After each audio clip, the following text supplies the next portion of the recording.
Mātua rā i te kete hākinakina no te rangi nei wāhia ai te papa i te tauwhāinga poetūkohu Māori a motu kei rotorua e tohea ana. Kua te kaumārua tau tēnei kaupapa a tau e haere ana, e takatū mai ana tā tātou karere a Harata Brown i te rangi tuatahi o tēnei whakataetai he kotahi wiki tōna roa. Harata, kei a koe te wā e hoa. Tika tonu, Steph. Whārau ngā kapa. Ka whai wāhi mai ki tēnei o ngā whakatatai a motu Māori ake nei, ki konei, ki Rotorua. Me te mea nei, kua whai hononga ōkawa te uepu matua mo tēnei mea te poi tūkohu ki tēnei o ngā kaupapa Māori, ara koia ko te uepu matua ko BBNZ Basketball New Zealand. Ko te reo pōhiri o te arawa. Ki ngā iwi me ngā waka o te motu. Me waru ngā tīma ka taia te ki he iwi koe. I te kore eke ki te waru kāroha. Nāra koe te whiringa. Ki te kore e pēratia ka tai mai tētahi tīma i tētahi tau, te tau i muri mai ka ngaro.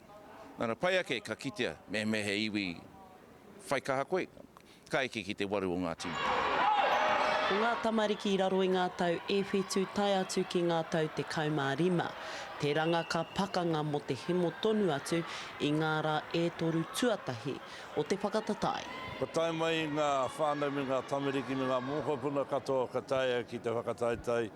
Ka taia mi ki te kaupapa whanaungatanga, ki te kaupapa whakakotahitanga. This is one of the biggest basketball tournaments in New Zealand. The talent, the logistics, all of the support, the referees, etc. Tai o kawa mai ana ko te uepu matua o te motu, ki te whakatairanga i te kaupapa Māori nei o roto, i te hākinakina poitūkohu. We have been supporting on the sidelines. Now we want to make sure it's formalised and gets better. We're excited because 400 teams this week. There's just going to be amazing talent.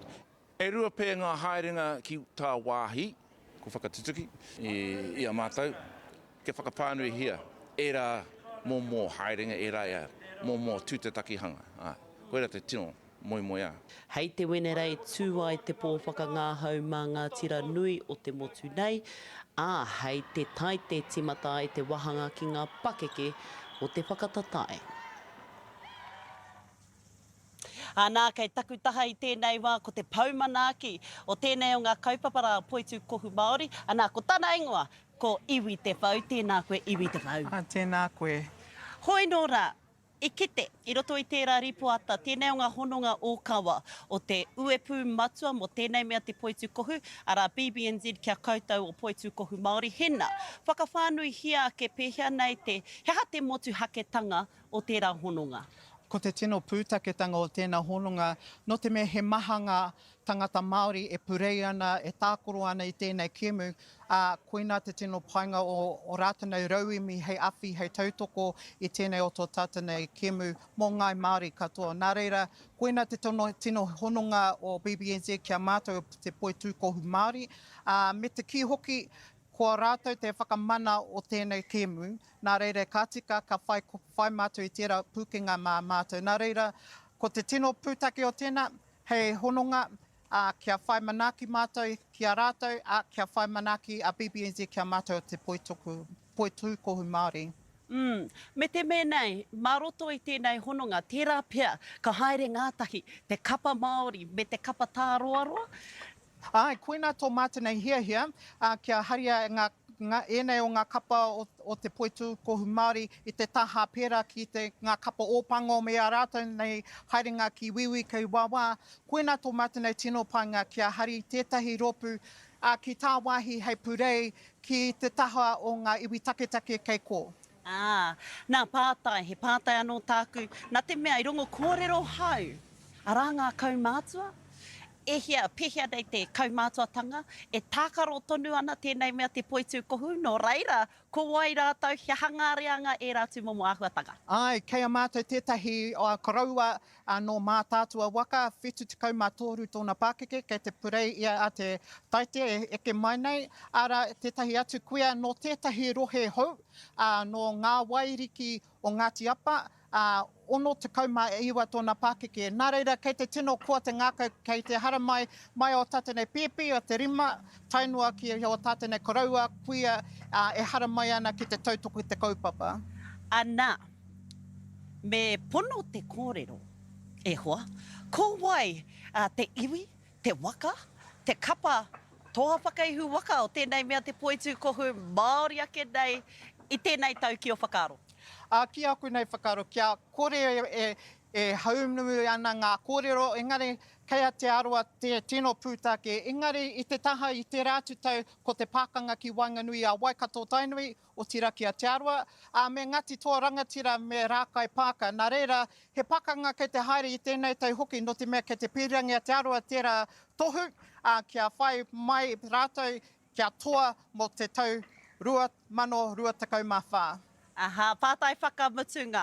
Ko wai ētahi o ngā whetū, mārama te kite a ka kitea ki tēnei o ngā whakatatai. Ki te hau i a Dylan Belcher, tētahi o ngā toki o tēnei tākaro i tēnei rā. Ko wai mātu ētahi o ngā toki o tēnei mea te poitūkohu katau mai tēnei tau.